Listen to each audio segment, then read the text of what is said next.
10 sa 11 leader ng mga ASEAN member states ang inaasahang a-attend sa ASEAN Summit na ito, maliban na lang sa Myanmar na kinakatawan ng kanilang foreign minister. Ito rin ang kauna-unahang ASEAN Summit na magiging isa ng full-fledged member ang bansang Timor-Leste.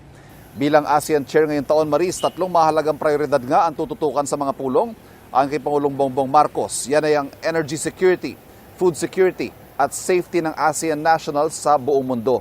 Napapanahon ayon sa Pangulo ang mga paksang ito, lalo ng energy security, bunsod ng oil crisis na nilikha ng sigalot sa Middle East. Sa summit na ito, pangunahan ng Pangulo ang diskusyon para maghanap ng mga pamamaraan para tiyaking stable ang energy supply sa ASEAN region at kung paano pa mas makakatugon sa epekto ng oil crisis. Isusulong ang pagpapatupad ng Memorandum of Understanding para sa ASEAN Power Grid. Ang pagpapalakas sa food security sa pamagitan ng malayang daloy ng mahalagang produkto at pagsuporta sa mga magsasaka at ang mga MSME at ang kaligtasan ng ASEAN nationals sa mahalagang papel, hindi lang sa kanilang mga bansa, kundi sa ekonomiya ng buong mundo.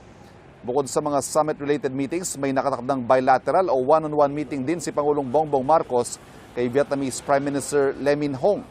Inaasahan din ang ilan pang mga impromptu o mga tinatawag na pull-aside meetings sa mga leader sa mga susunod na 2 araw.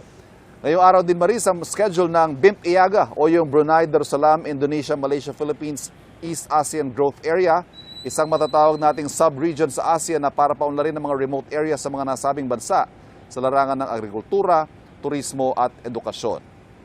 Ang mga pagpupulong na ito layon din palakasin ang kooperasyon sa larangan ng kalakalan at infrastruktura.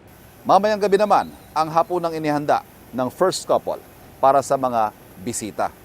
At bilang host ng ASEAN, pagkakataon din ito para ibida ang mga tanawin at gayon din ang mayamang kultura at syempre ang world-class Filipino hospitality sa ating mga bisita. Kaya kita natin, handang-handa ang Cebu para sa 48th ASEAN Summit.